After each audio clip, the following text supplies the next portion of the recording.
Amigos, muy buenos días y bienvenidos a Nordeste Radio. Hoy en nuestro programa de Historia y Literatura tenemos un invitado de auténtico lujo. Déjenme que salude a Luis Moya. Don Luis, muy buenos días. Muy buenos días, Ezequiel. Muy buenos días, Sí, oyentes de Nordeste Radio. qué gusto hablar contigo y además el lujazo que es el tenerte. Déjame un poquito que cuente algo muy breve de ti. Luis Moya es capitán de navío de la Armada, es piloto naval y diplomado de Estado Mayor. A nivel literario, bueno, esto es larguísimo. En 2004 obtuvo el premio Nostromo de narrativa marítima con la novela El veneno del escorpión. Ese galardón lo ganó una segunda vez en el 2008 con La séptima ola. En 2005 el premio Almirante Oquendo por su obra Morir y vivir en la mar. En 2007 la Armada le concedió el premio Virgen de Carmen de novela por la tumba de Toitira. En 2010 consigue el premio Relato del Mar por Sudario de Hielo. En 2011 queda finalista en ese mismo concurso por La tumba 116. En 2017 volvió a ganar el Almirante Oquendo con La leyenda del Paso del Noroeste. Ese mismo año obtuvo el premio literario que anualmente convoca el Ejército del Aire con alas de ángeles.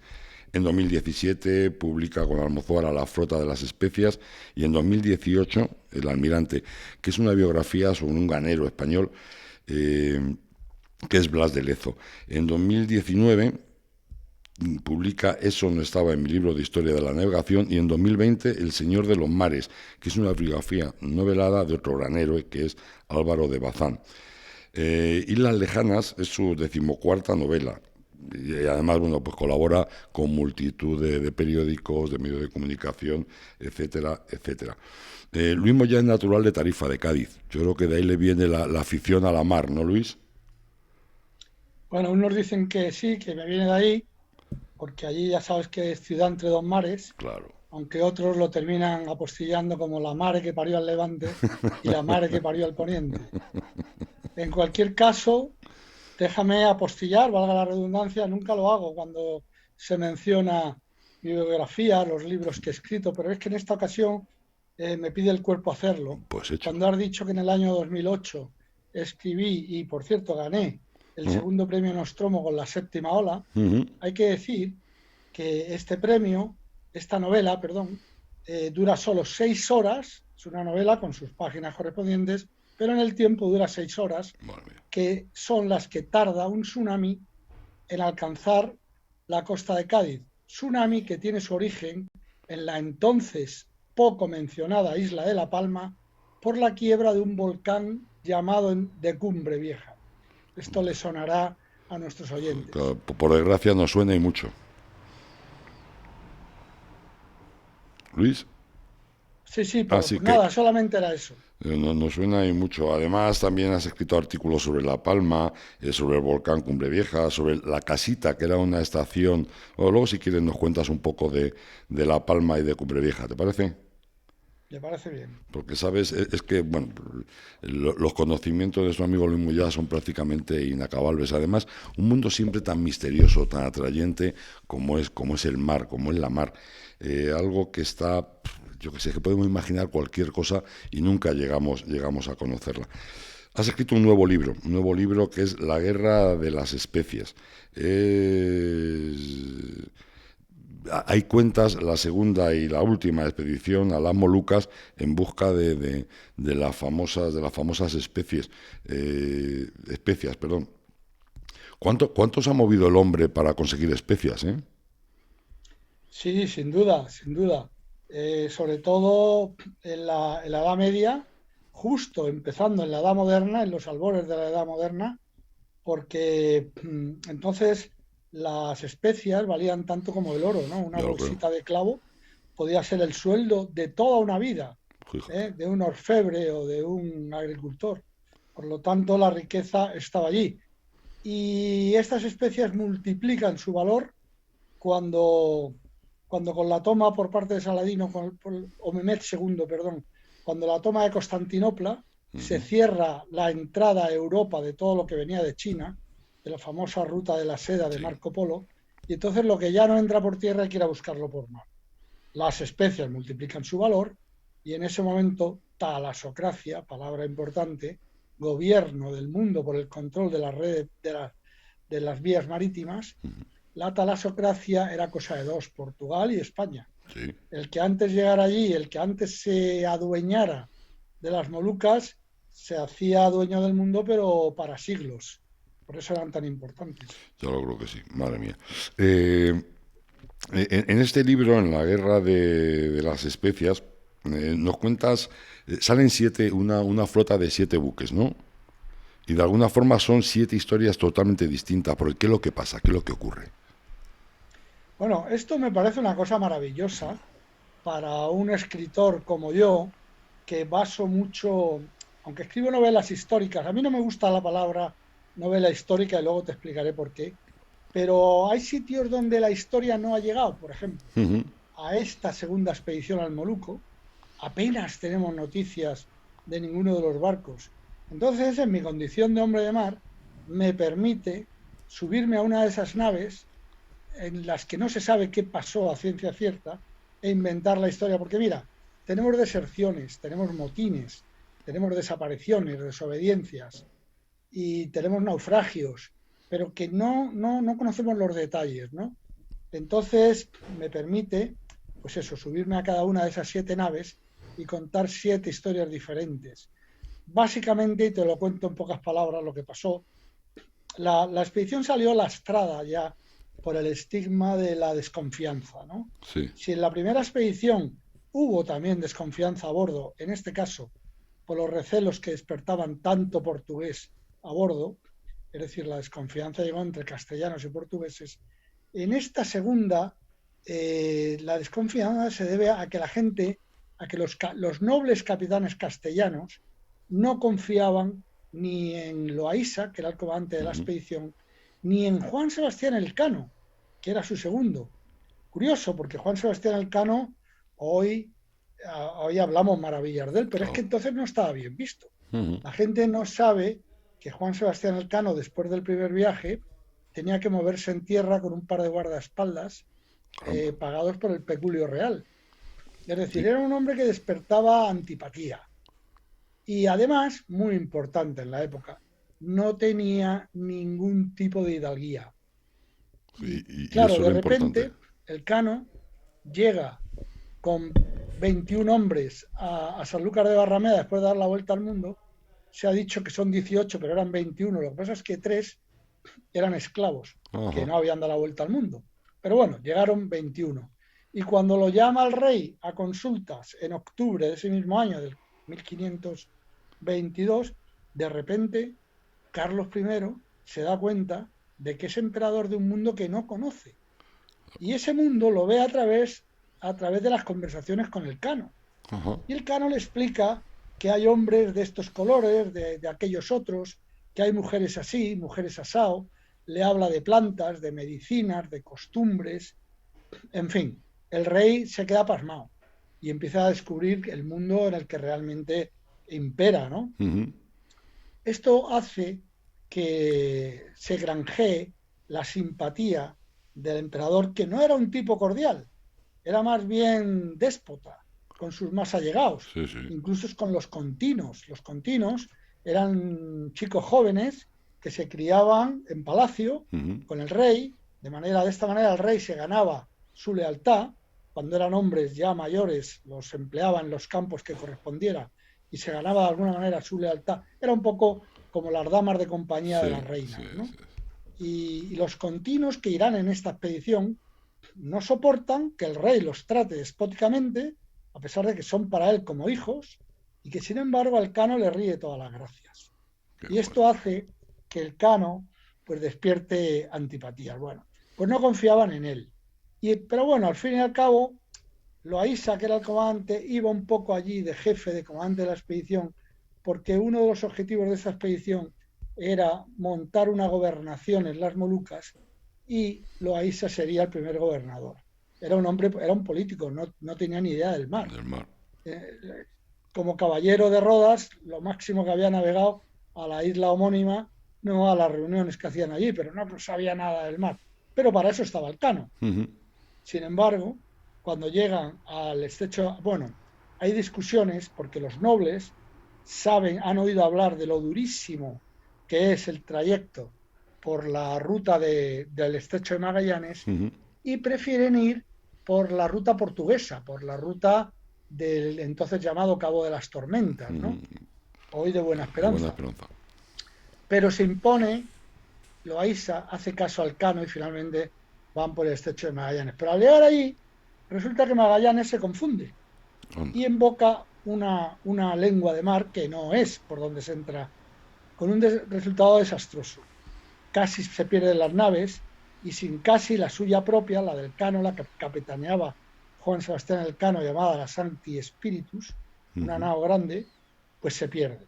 Queda allí encallada, varada, no hay manera de desencallarla y allí se pierde. Durante muchas expediciones habrá muchos capitanes que escribirán que allí siguen las maderas quebradas de la nave del Cano. Total, que la expedición que estaba tocada por este estigma, el Cano, al cometer nosotros los marinos le llamamos barberada. Barberada. ¿No? Al cometer esta barberada impropia del prestigio que tiene, pues ya allí se desata la sinrazón. Y es en ese momento cuando una nave ya está perdida, quedan 6. Otra nave decide desertar y regresar a España para contar el mal mando que están haciendo el comandante del segundo de la expedición. Esta nave solo se sabe que tocó en Santa Lucía, hoy Río de Janeiro, seguramente para cargar palo de Brasil, que era muy apreciado en España y particularmente por el rey Carlos, para de esta manera suavizar un poco su deserción, ¿no? Pero resulta que allí, en Santa Lucía, hay unos franceses.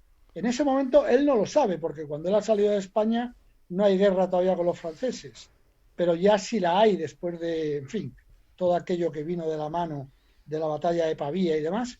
El caso es que estos franceses acaban con la vida del capitán.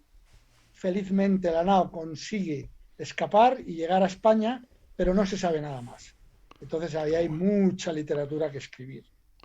Otra nao decide finalmente seguir su instinto primario y se va por el Cabo de las Tormentas. Y nunca más se supo de ella. Pues lo mismo que te decía hace un momento. Fíjate. Que, sí, claro, que hay mucho que escribir. Total, que pasan 4 al otro lado. Y estas 4, pues la verdad es que también escribirán 4 historias diferentes, a cual, para mi gusto, más atractiva, ¿no? Si quieres hablar de otra cosa antes de que te cuente lo que pasó con estas 4. Que bueno, no, ahora me lo cuentas, pero claro, es que tenemos que viajar en el tiempo y darnos cuenta cómo se viajaba por aquel entonces, que los barcos, caramba, las velas no eran como las de ahora, que no siempre podías navegar, la vida dentro del barco tenía que ser algo tremenda, desde hambre, sed, perderte, como tú comentabas, la vida era muy dura dentro de un barco, dentro de una nao. Pues mira, precisamente de las 4 que pasan, cuando llegan al Pacífico, quedan dispersadas por una tormenta monumental, ¿no? Y una de ellas, la más pequeña, el Patache Santiago, de repente se encuentra solo en la mar, las gavias quebradas por la tormenta y sin alimentos. Porque a todo esto Loaysa había tomado la decisión equivocada, a la vista de los acontecimientos, de reunir todos los alimentos a bordo de la Capitana. Porque en la primera expedición había una nao despensa, la San Antonio, que fue la que desertó y condenó al resto de las naves a unas penalidades impresionantes. Entonces Loaysa dice, no, los alimentos los llevo yo. De esta manera el pequeño Patache Santiago se encuentra sin gavias y sin alimentos. Y entonces es lo que tú dices, hay que imaginar, y así lo describo yo, cómo es la vida de unos hombres a bordo de una nao quebrada, que no tiene velas para navegar, no tienen alimentos, están a merced de los elementos. Imagínate la desesperación, pero tienen la suerte de que encuentran una corriente que los llevará hasta el Golfo de Tehuantepec y finalmente hasta Zihuatanejo, donde Hernán Cortés ya construía naves, ya tenía unos astilleros. Y esa corriente, y esto me parece importante, o por lo menos me parece bonito, ¿no? Esa corriente que hoy llamamos de Humboldt, en honor al científico alemán Alexander Sí. von Humboldt, los primeros que la sintieron fueron ellos. Fue Stanau. Qué No la bueno. documentaron, pero fueron los primeros.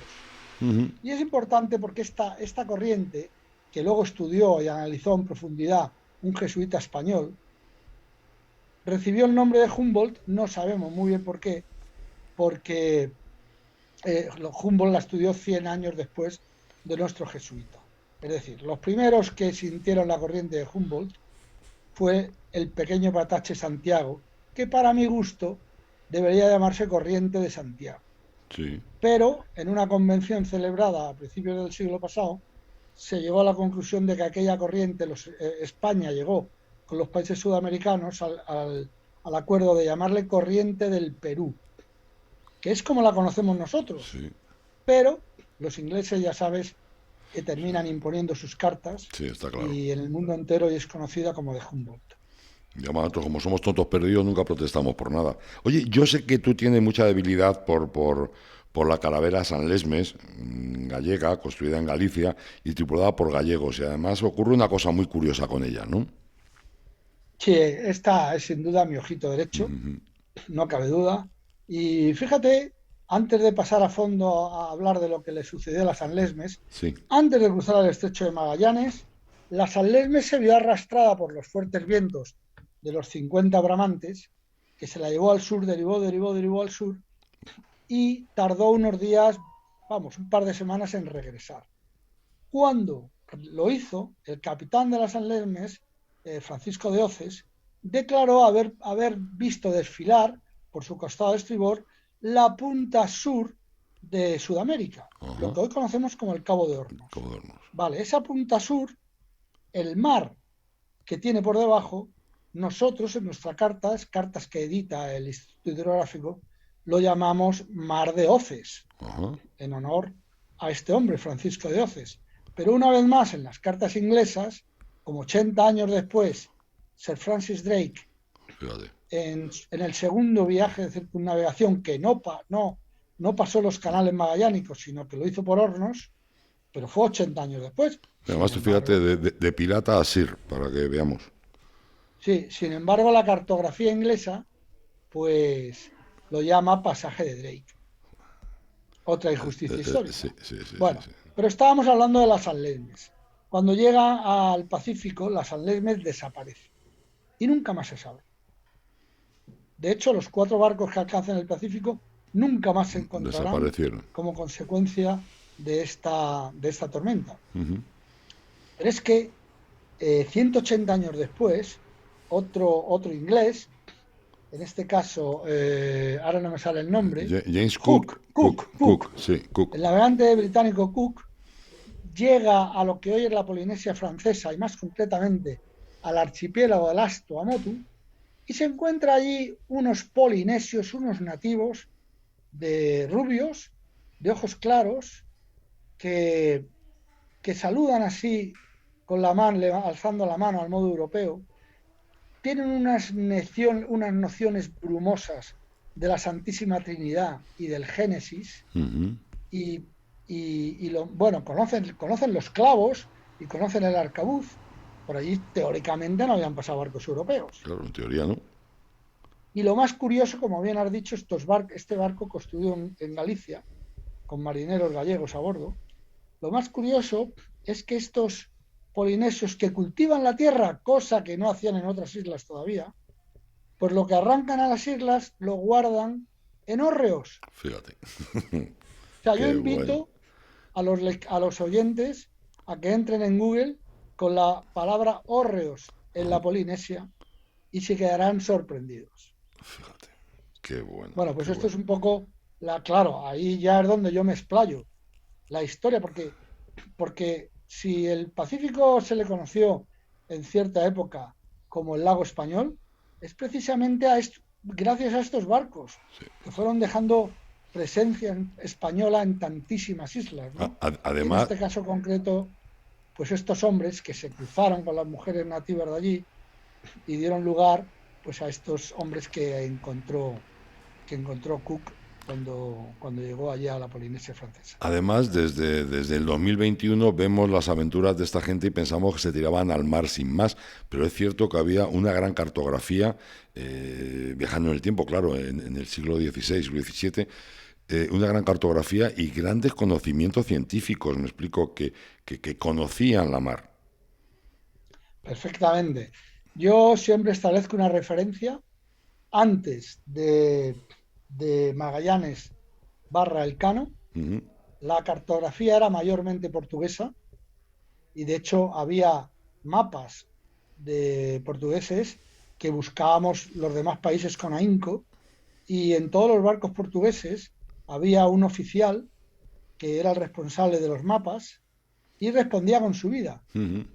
El mapa, o en este caso luego resultó ser un globo terráqueo, pero el de Martin Behaim, que era un alemán al servicio de la corona de Sí. Portugal, era el gran secreto y fue lo que convenció probablemente al rey Carlos de conceder la expedición, de darle el mando a Magallanes, porque no lo dijo claramente, pero parecía que conocía el mapa de Behaim en donde aparecía todo el mundo. Bueno, digo que hay una referencia porque de ese, a partir de ese viaje, la cartografía pasó a ser cosa española.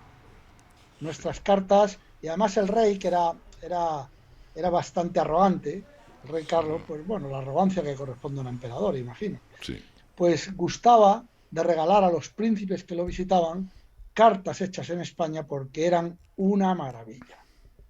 Cuando el cosmonauta soviético, no recuerdo el nombre, Yuri, Sí. Vale, Yuri, sí, sí. bueno, Bueno, creo que todo no el mundo saldrá, sabe quién no es, saldrá, sí. Yuri, ahora no me acuerdo del apellido, Yo que fue tampoco. el primero que dio una órbita a la Tierra. Sí, Lo que sí. ese hombre vio Kasparov. a través, de los portillos de su nave espacial era justo lo que habían dibujado nuestros cartógrafos 500 años antes, lo mismo, exactamente. Es decir, podemos estar muy orgullosos de nuestra cartografía, que se habla mucho de la portuguesa, pero hasta cierto punto. A partir de ahí, la española comienza a ser la más importante del mundo. Y todavía lo es, Sí, que tenemos una el buena Instituto Hidrográfico hace maravillas. De todas formas, es impresionante, claro, por aquel entonces un mapa era secreto de Estado, o sea, estaba protegido sobre todo. Totalmente. Y además, y todos nos hacemos una pregunta, y más los que no tenemos ni idea de casi nada como yo, es cómo podían hacer unos mapas tan fidedignos a pie de tierra, sin Sí, estar sí, no, elevados era por... impresionante. O sea, ellos tenían sus métodos, claro, tenían sus trucos, por llamarlo de una manera, porque era más de truco que de metodología. Ujú. Pero de todas maneras, las cartas eran bastante aproximadas, ¿eh? Sí, sí. Desde la primera carta española, que es la de Juan de la Cosa en el año 1500, Ujú. que es la primera carta de América, digo, ¿eh? Sí, sí. Que América del Norte y América del Sur son sendos gurruños, ahí no se ve nada. En 20 o 30 años, lo que evolucionó la cartografía fue impresionante. Los avances de la cartografía española. Y por cierto, que me acabo de acordar, Yuri Gagarin. Gagarin, eso es. Me sabía Kasparov, pero sabía que no era. Qué pena que se nos olviden las cosas ya. Oye, una pregunta que te quería hacer, porque antes lo has comentado. ¿Por qué no te gusta llamar novela histórica a la que se llama novela histórica? A ver, la historia es lo que es, ¿no? Las cosas pasan y suceden, y si aparece en ese momento un, un historiador extremadamente puro, puede escribir lo que sucedió. Pero eso no existe. No, La gente que escribe la historia tiene sus simpatías y tiene sus antipatías. Entonces, lo que escriben los historiadores, esto no les gusta mucho a ellos que se diga, pero está siempre contaminado. claro. Fíjate que del primer viaje de Magallanes, el documento principal que conservamos, que es la crónica de Pigafetta, Ujú. Pigafetta no menciona una sola vez al Cano Dura. porque no le caía bien. Y sin embargo, todos son alabanzas de Magallanes. Esto ha hecho mucho daño Sí, a España y al Cano. Por eso digo que luego escribes una novela histórica o pretendidamente histórica, y lo que vas a escribir va a estar en función de las fuentes. claro. Pero las fuentes, la mayor parte, están contaminadas. Entonces yo ahí suelo seguir un truco que aprendí de este hombre, de Arturo Pérez Reverte. Sí, Si recuerdas aquella novela Trafalgar de Pérez sí, Reverte, sí, sí. Reverte lo que hace es inventarse un navío, el Bahama, Ujú, desde el que describe la batalla. Este navío no existió, ujú. por lo tanto ya no puede ser histórica la novela. Con lo cual deshace esa cadena que a veces es demasiado pesada, Sí. cuenta la historia y además la cuenta muy bien, pero es histórica. Bueno, si le quieres llamar histórica, pero ya te está metiendo un barco que no existió. Pero yo te digo Por- también una cosa, y es que la misma historia, por lo que tú comentabas antes, es un modo de relato. Primero, de qué fuentes bebes, dónde consigues la información. Eh, Hay otra cosa, la gente del siglo XV, siglo XVI, mentían igual que nosotros, me explico. El legajo lo puedes claro, tener en la mano, es posible que sea auténtico y sea real, pero lo que dice en ese legajo no tiene por qué ser verdad, porque también mentían. O sea, quiero decir que es que la historia es muy complicada. sí, hay un cierto antagonismo entre los historiadores y los escritores de novela histórica, Ujú. que a nosotros, a los escritores, ellos nos parecen demasiado, que se aferran demasiado a, en fin, a cosas que al final tampoco están tan claras, Sí. ¿no? Y ellos dicen que nosotros vamos por libre, que nos inventamos las cosas, que todo es fantasía. En fin, supongo que debe haber un término medio por ahí donde se encuentre la virtud. Yo creo que siempre. Yo creo que fíjate que la novela histórica, y es cierto, que está haciendo un gran bien porque está ayudando a mucha gente a que consuma, que conozca más historia de la que puedes consumir un libro de historia pura y dura. Estoy totalmente de acuerdo contigo, porque tú puedes contar la historia, al final la estás contando desde tu perspectiva. Ujú, Es ujú. decir, que será un poco el producto de tus fuentes, el producto de lo que tú hayas Claro. leído, el producto de lo que más te llame la atención, ¿no? Pero yo creo que al lector, por lo menos a mí, ¿eh? Hay lectores para todos los tipos, pero a mí me entra más la historia, vamos a llamarle, con con esa cucharada de azúcar Sí. que la hace más agradable, ¿no? Que pura y dura, porque a veces la historia pura y dura es un peñazo. La guerra de las especias, de verdad, se lo recomiendo. Es un libro que le va a interesar y vamos a aprender muchísimo, muchísimo de historia. Bueno, como con todo lo que escribe Luis Oye, Moya. Ezequiel, Dime, perdóname un dime, dime, segundo. dime. Antes de terminar con No, esto, dime. por si que te veo con ganas de terminar No, con no, este no, libro, no, no pero os hemos voy a terminado. contar un detalle que a mí también me parece sorprendente, además de los hórreos, y es que una costumbre de los marineros de la época era la de cuando veían un árbol que les gustaba, o un arbusto, o un fruto, Sí. se traían semillas. Ajá. Y yo he encontrado, sobre todo en Extremadura y en Andalucía, perdón, árboles completamente desubicados, es decir, de pronto hay un montón de hayas y ahí, ¡pla!, hay un árbol que dices, ¿y esto qué es? No, No. esto dicen que es una semilla que trajo un marinero. Curiosamente solían plantarlas en los huertos de las iglesias. Pero bueno, Hombre, el caso es que hay un árbol que se llama, la familia de ese árbol se llama el metrosidero, que es original y exclusivo de Nueva Zelanda. fíjate. Pues bien, en el cuartel de la policía local de La Coruña, de donde zarpó la expedición, en el huerto trasero, hay un metrosidero. Qué Es el bueno, único que hay en España, qué bueno. en Europa, perdón, y por supuesto en España. Le han calculado 500 años de vida. Sí, sí, sí, sí. Esto a mí me parece apasionante porque como investigador de la historia, pues me hace pensar que hubo alguien, quizá de las San Lesmes o quizá un descendiente, porque las San Lesmes tocó en Nueva Zelanda, eso no Sí. hay duda, que se trajo esta semilla. Y Hom- hom- entonces eso es para mí un reto apasionante. Yo por eso te digo que había mucha ciencia detrás de esto. Cuando nosotros hacíamos las expediciones al Nuevo Mundo, aquí se llegó a almacenar la mayor colección que ha existido nunca de semillas, de hojas. Nos traíamos todo. En el jardín botánico había infinidad de semillas seleccionadas y guardadas y extraídas y estudiadas de todo el mundo. Totalmente. Mira, yo ahora hace poco he cerrado una conferencia en Valladolid Ujú. y una de las razones que más me atraen de viajar a Valladolid es la de volver a visitar el Museo del Pacífico que tienen allí los dominicos, porque cuando volvimos de allí, la Orden de los Predicadores llevaban reuniendo todo tipo de cosas allí en Filipinas, que cuando nos los envían para España, pues pusieron este museo en Valladolid como lo podían haber puesto en otro lugar. Y yo desde luego invito a los oyentes que lo visiten porque van a salir con la boca abierta. El Museo del Pacífico. Museo del Pacífico creo que se llama. Ah, pues yo O no... allí en Valladolid, si tú preguntas por el Museo de los Dominicos, pues también te sabrán guiar. Pues yo no lo conozco. Pero es una maravilla, ¿eh? Tiene muchísimas salas y es de verdad una cosa que te quita el aliento, vamos. Qué bien. Oye, pues ya que vas a Valladolid, algún viajecillo que te hagas, te podrías pasar por Riaza y así nos tomamos una cervecita juntos. Pues mira, Que te lo aquí, acepto. estar a gusto y comer bien, seguro que lo hacemos. Seguro que lo Sin duda. hacemos. Oye, ¿por qué no me cuentas algo sobre el artículo que escribiste sobre La Palma, sobre el volcán Cumbre Vieja?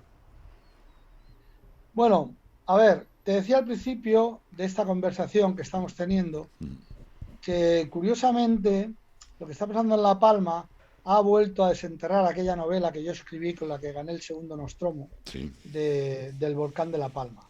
Entonces mucha gente se dirigió a mí y me decía, mira, lo que tú dijiste, en realidad no es lo que yo dije, porque en el volcán de La Palma hay dos cosas distintas. Una, lo que está pasando fuera, que es lo que estamos viendo, en el momento en que lo vemos todos los días en la tele, ¿no? El magma sale del cono del volcán, se derrama hacia abajo, y eso es lo que está pasando fuera, que no lo voy a contar aquí porque ya todo el mundo lo ve todos los días en el telediario. Pero hay otra cosa que era lo que yo me refería cuando escribí. Mira, te voy a contar esta historia del principio, voy a ser breve. Año 2005. Navego a bordo de un barco francés como jefe de Estado Mayor de una agrupación, la Task Force 150, una agrupación multinacional que manda un almirante francés. Llegamos al sultanato de Omán y en Salalah, en la capital, nos invitan a una comida. Y a mí me toca comer al lado del jefe de la autoridad portuaria, que empieza a contar su punto de vista del tsunami del año anterior, conocido como el tsunami de Indonesia, en el 2004. Bueno, a mí aquello me apasionó. A mí me apasionó, porque a mí, como marino que soy, hay dos cosas del mar que nunca he vivido, gracias a Dios, pero que me apasionan, que son los tsunamis y los naufragios. Pues son entonces, dos cosas. claro, a un marino le estás contando un tsunami que forma parte de nuestra... pero que no lo conocía, vamos, yo no sé siquiera si en la escuela naval hablamos de tsunamis alguna vez. Bueno, el caso es que me vio tan interesado que me dijo, mira, te voy a llevar a ver algo que te va a sorprender. Y después de comer me montó en su jeep y tiramos tierra adentro, desierto. Omán es terreno ganado al mar, es decir, cuando te metes tierra adentro estás bajando con respecto al nivel del mar. Es una depresión.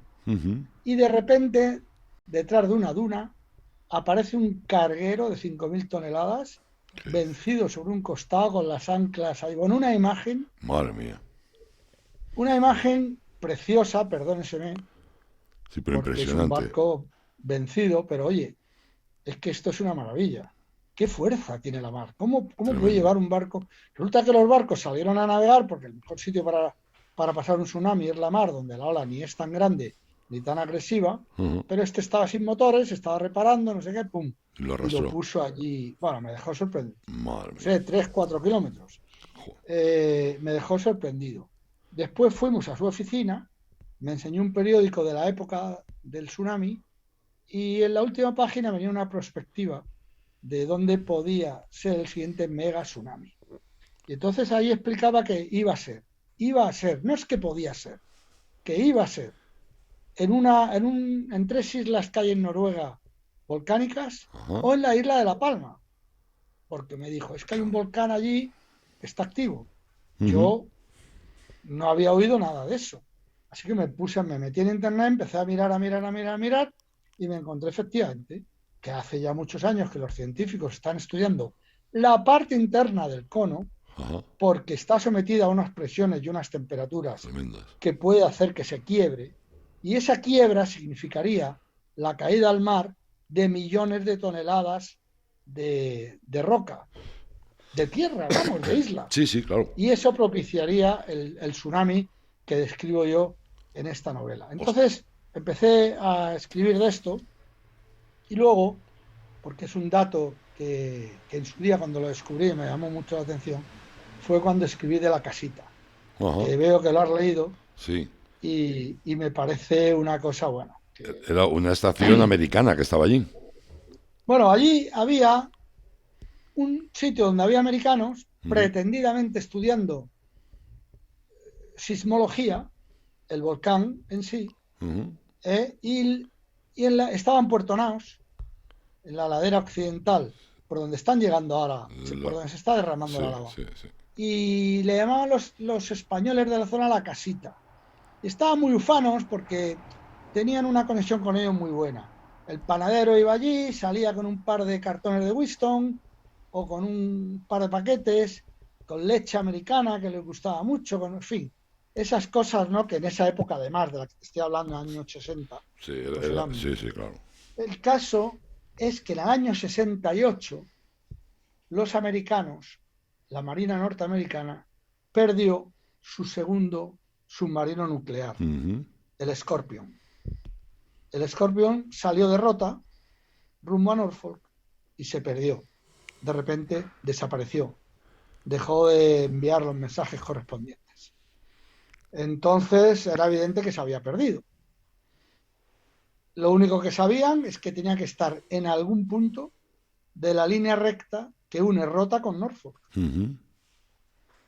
Pero entonces fue cuando supimos que realmente la casita Ujú. no era, no era un centro de De estudio estudios, sismológico, sino era un centro de inteligencia acústica. fíjate. Era los primeros pasos del sistema que actualmente se llama SOSUS, Ajá. que son, vamos a llamarle, grandes orejas que tienen los americanos distribuidas por todos Por los todos lados. océanos. Y allí estaban escuchando porque en el Atlántico es donde los soviéticos hacían sus maniobras. Ajá. La OTAN se llama OTAN, Organización Atlántico Norte, Ujú. porque ese era el punto caliente. Sí, sí. Es decir, Qué estaban bueno. escuchando las unidades soviéticas. Los barcos y los submarinos tienen una particularidad que igual que las huellas dactilares, no hay dos iguales, no hay dos ruidos iguales, perdón. Claro. De manera que si tú escuchas y registras un ruido, tanto de la máquina como de lo que sea, de la turbina, de lo que sea. Sí, con ese ruido puedes identificar con ese ruido cualquier cosa, claro. Si envías un helicóptero y dices, bueno, eso que suena es el acorazado Kirov, ya lo metes en la biblioteca y entonces el submarino nuclear norteamericano, en cuanto lo oye, ya la máquina le dice que es el Kirov sin necesidad de mirar por el periscopio ni de enviarle un ping, porque en el momento que envías un ping Claro, debajo del ellos agua, lo reciben, claro. pasas de ser discreto a indiscreto, pasas de ser pasivo a activo. Y ya para un submarino estás perdido. Qué bueno. De manera que lo que hacían allí en La Palma era esto. Entonces fueron allí y miraron los registros y encontraron que en la tarde del día 26 de mayo se registran de repente una explosión y 15 implosiones. Ajá. La explosión es algo que ha explotado y las implosiones, en este caso era el submarino, Hacia claro, adentro, claro. y las implosiones eran que el submarino está descendiendo al lecho del mar y la presión lo va retorciendo y va explotando cada uno de los compartimentos. Qué ¿Pero a bueno. qué se debió la explosión? Eso. Bueno, ahí entra La Palma, porque a partir de ahí calculan, toman una demora gonio al ruido, la cruzan con el rumbo que había hecho el submarino hacia Norfolk y allí te da un punto. Fueron allí y a 4.000 metros encontraban el submarino retorcido en el fondo del mar. A Bueno. partir de ahí, claro, la gran pregunta, y esta, curiosamente, fue una de las grandes crisis de la Guerra Fría, porque pocos meses antes los soviéticos habían perdido un submarino al norte de las Hawái, casi ya llegando a las Kuriles, y a una profundidad donde los soviéticos no tenían técnica para bajar, pero sí los americanos. Entonces los americanos bajaron, claro. Y les mandaron un vídeo de buena voluntad a los soviéticos explicándoles que habían encontrado unos cadáveres de marineros rusos y que, bueno, mirad cómo los hemos honrado, los hemos metido, porque claro, son radiactivos Claro, estos imagínate. cuerpos. Los hemos metido en unos cilindros para que no tal, y les hemos dado un entierro digno del mejor marinero. Pero en realidad el mensaje, la letra pequeña, el mensaje subliminal Os hemos pillado. era: tenemos vuestro submarino, tenemos vuestra técnica, ojito. Entonces, Bueno. claro, cuando pocos meses después pasa esto con el Scorpion, Ajá. una de las razones que se piensa es que haya sido un quid pro quo. Ajá. Es decir, hay varias razones que se analizan y que fuera esto, bueno, pues que te lo hundo porque tú hundiste el mío, ¿no? Joder, Luis. Esto curiosamente porque los archivos secretos norteamericanos, en el caso que involucren armas nucleares, tienen 50 años, pero han pasado 50 años Sí, sí. y no se desclasifican. Y hay por ahí inquietantes, parece que reales, conversaciones de agregados navales en las que ambos admiten, a ver, mejor estamos callados, ¿no? Sí, sí. Al final estas cosas, joder, te enteras de lo que te enteras. Pero bueno, cuando la lava esta que está muy cerca de la casita, no sé si habrá podido ya con ella, pues imagínate la cantidad de secretos, porque ahí tuvieron lugar otros muchos secretos, claro. Imagínate la cantidad de secretos que va a ocultar. Oye, Luis, ¿me dejas un minutito que nuestro compañero Héctor tiene que poner unas cosas y seguimos, ¿te parece? Dame Venga, claro. un minutito nada más, cuando quieras, Héctor. Venga. La Diputación de Segovia te lo pone fácil. Elige la forma en que quieres pagar tus tributos gracias a nuestro plan personalizado de pagos, porque queremos adaptarnos a tus necesidades. Infórmate en cualquiera de las oficinas de los servicios tributarios de la Diputación o en nuestra página web dipsegovia.es. Diputación de Segovia.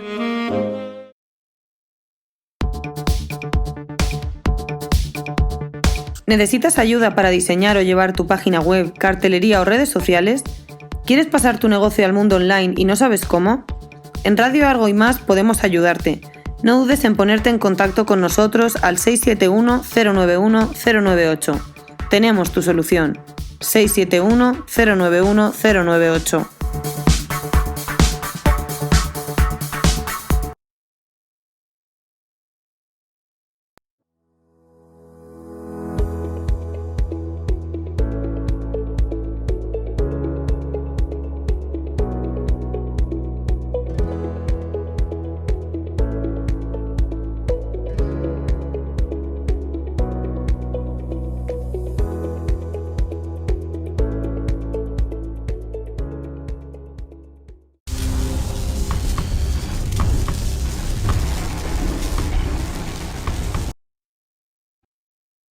Desno de Cantespino queremos transmitir nuestro agradecimiento a todos los vecinos por su respuesta unánime y ejemplar frente a la pandemia, a la vez que os recordamos que el virus continúa activo, por lo que os pedimos seguir actuando con responsabilidad y prudencia.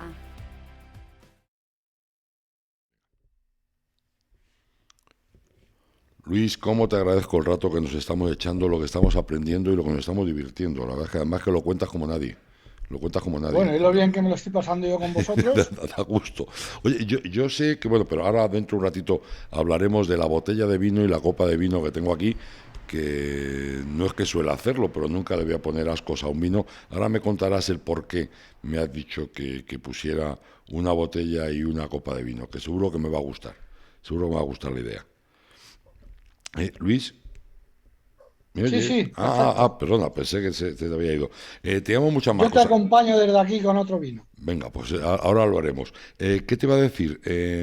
A mí me gustaría que vinieran más veces. Tienes que venir más veces, pues nos tienes que contar muchas cosas. Yo sé que también estás escribiendo muchas cosas sobre el Titanic y sobre muchas dudas que hay sobre el naufragio del Titanic. Bueno, a mí, a ver, yo me reconozco como un auténtico friki del Titanic. Ajá. Creo que le pasa a mucha gente. Sí, La sí, historia del sí, Titanic es una sí. historia que subyuga, Sí. que si no era suficientemente atractivo, la película de Cameron, Sí. para mi gusto perfecta, pues desató desató el interés en medio mundo.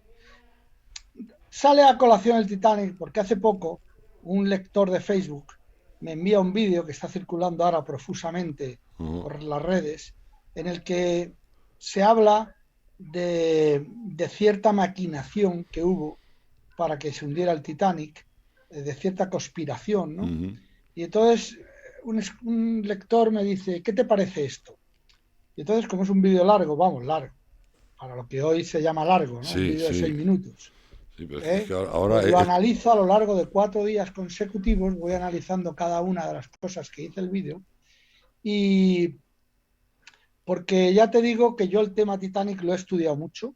Lo sé. Y, en fin, y por eso se ha puesto de moda ahora y estoy escribiendo, ya he terminado, en Facebook he enviado unas cuantas. Si alguien lo quiere leer, mi Facebook es Luis Moya. Luis Moya, merece la pena. Métase en el Facebook de Luis Moya, porque realmente va a pasar un rato muy agradable. Muy agradable. Es con ella, que lo sepa la gente, porque la gente me suele poner el apellido con Y. Claro, si es con doble. Y esto me da por cierto. Hay dos cosas en la batalla de las especias que yo realzo. A ver, ¿cuál? Y ambas cosas están sacadas de sendos testamentos. ¿Qué dices? Tanto Loaysa como Elcano mueren consecutivamente con 5 días de diferencia, el 30 de julio, y el 4 de agosto de 1526. A los dos se les ha dado, esa muerte se ha atribuido al escorbuto, sobre todo la de, no es que sobre todo, me interesa más la del Cano porque la gente no sabe cómo murió el Cano, ¿no? Claro. No sabe que murió en esta segunda expedición.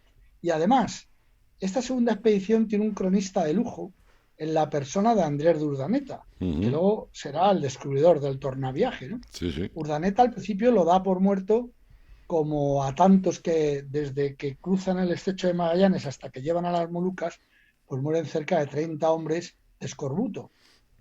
Sí, que era muy habitual el escorbuto, que era muy habitual el escorbuto entre los marineros, claro. Claro, entonces quizá por eso se deja llevar, pero al final descubre que los principales, que es como se llamaba en la época, a lo que hoy diríamos los oficiales, no tienen los síntomas del escorbuto.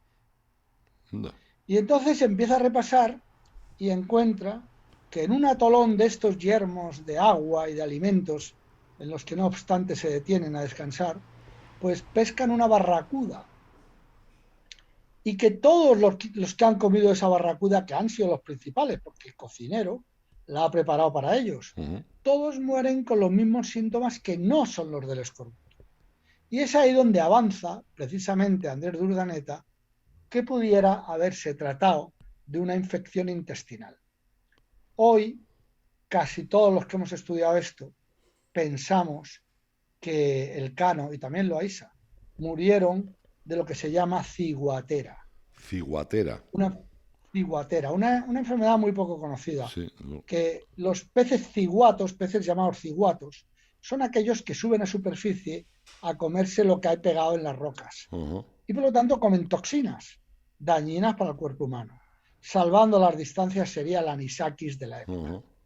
Pues bien, es muy posible que estos dos hombres, Elcano, muriera de ciguatera.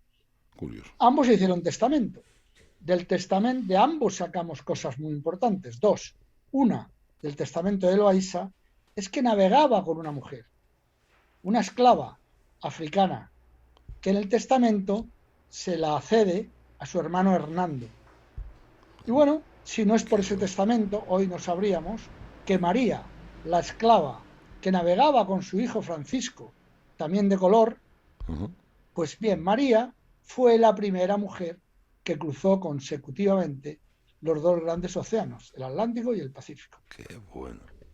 Me parece un detalle muy interesante. Hombre, ya lo creo.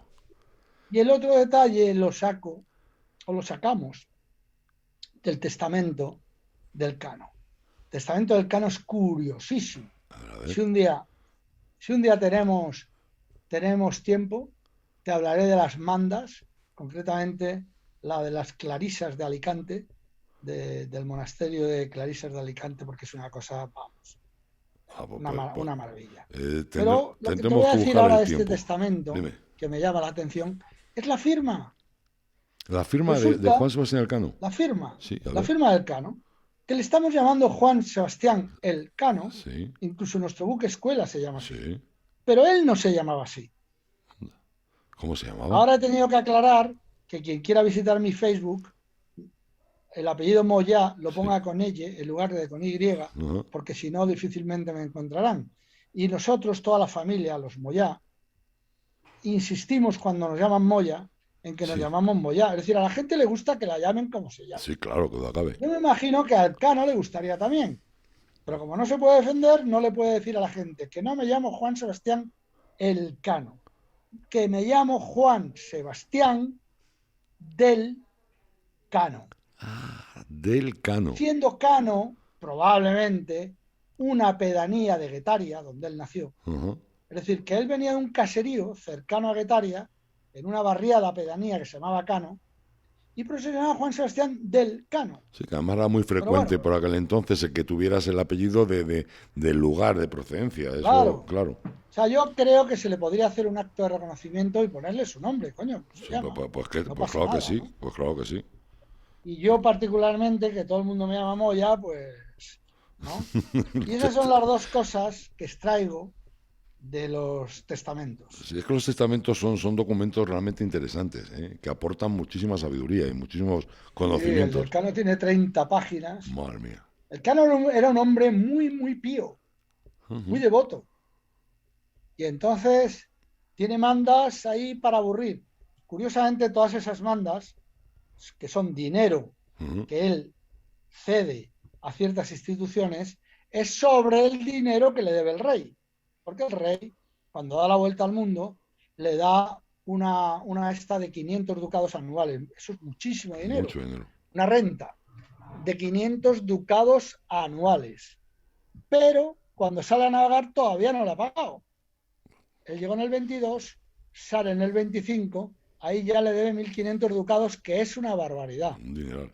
Pero no le pagan. ¿Por qué? Porque el rey le quiere pagar, pero sus administrativos, como les cae gordo, no hacen efectivo el pago. Y la madre del Cano, que tenía 8 hijos, incluso uno que había dejado el padre por ahí y otro que había tenido el Cano con una novieta, pues la madre litiga con el rey para... Nunca jamás pudo cobrarlo. Entonces todas estas mandas es curioso porque están hechas contra el dinero que le debe el rey al Cano. Qué bueno. Mando que le den 6 ducados a pipipín, papapam. Mando, ¿no? Y entonces hay una muy curiosa que si quieres te la cuento. Venga. Que es esta que te digo de las clarisas. El Cano estuvo navegando en el Mediterráneo porque él quería ganar dinero, tenía una familia numerosa, su padre los dejó huérfanos muy pequeños y él quería sacar adelante a su familia. Y entonces arrendó un buque propio y con este buque ayudó al cardenal Cisneros en la toma de Orán y luego las correrías del gran capitán por Italia. Y tenía como base Alicante. Menudo dos personajes. Como era una persona muy devota, iba allí a las clarisas y se encomendaba a Dios y rezaba y todo esto, ¿no? Y cuando él muere, da una renta, mando dar a las clarisas una renta de 20 ducados y 6 ducados al peregrino que los lleve. Claro, eso queda muerto, igual que la renta que le tenía que dar el rey. Claro. Y muchos años después, hace unos 70 años, un personaje de la Armada, un oficial de la Armada que fue impresionante lo que llegó a saber ese hombre de todas, cómo estudiaba todas estas cosas, que fue Julio, bueno, no me acuerdo del apellido, será posible. Bueno, el caso es que encontró esta manda y entonces avisó a la Gema, al almirante jefe del Estado Mayor de la Armada, y le dijo, oye, esto creo que hay que hacerlo. Y entonces, don Julio Guillén, que no me salía, junto con el mandamás de la Asociación de Pescadores, de la Cofradía de Pescadores de Guetaria, y otro oficial de la Armada, peregrinaron a pie hasta las clarisas de Alicante hicieron entrega de la manda del Cano que nunca les había llegado, convertida naturalmente esos ducados a moneda contante y sonante de la época, ¿no?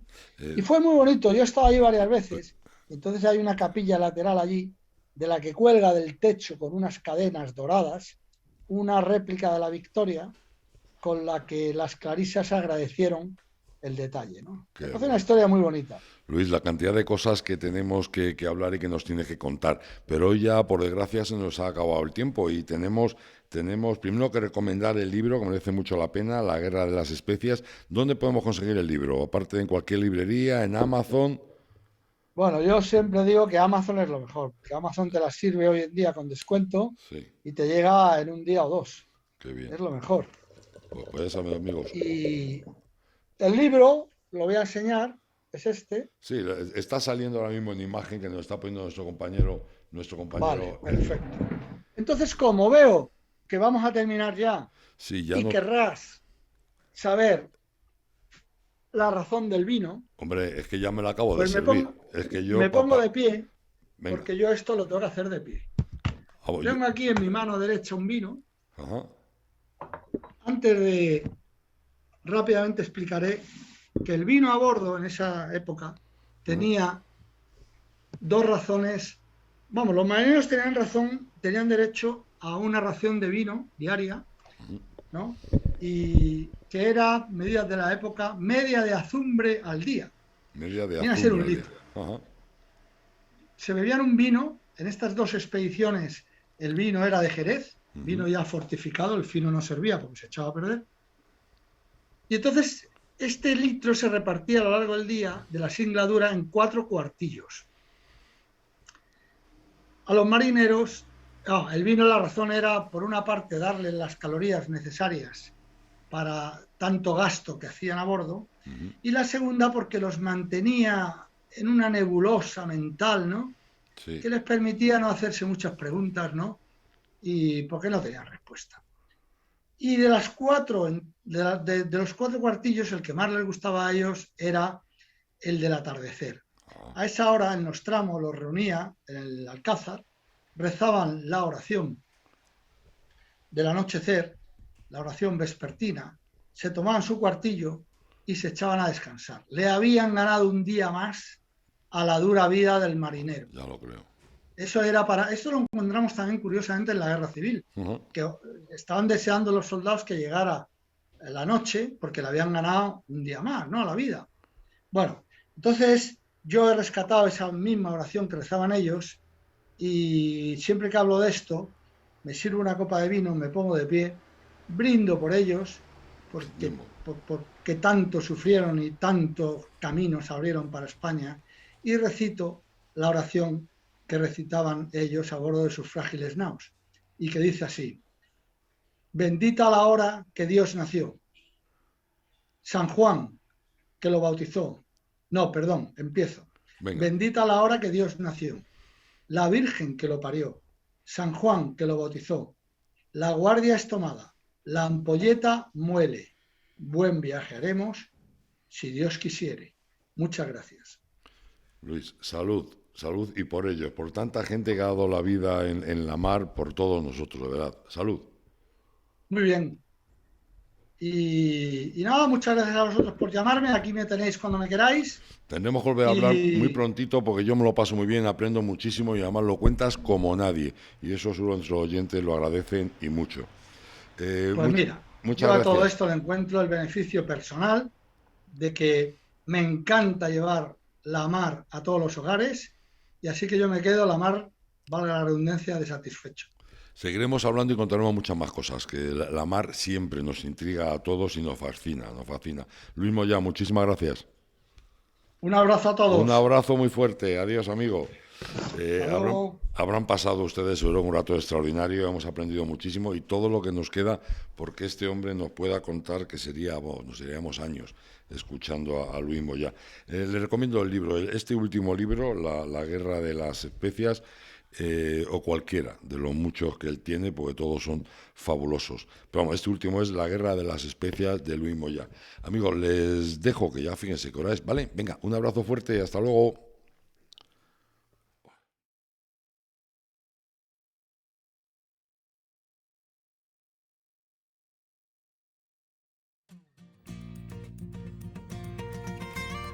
Nordeste Radio. La voz del nordeste de Segovia.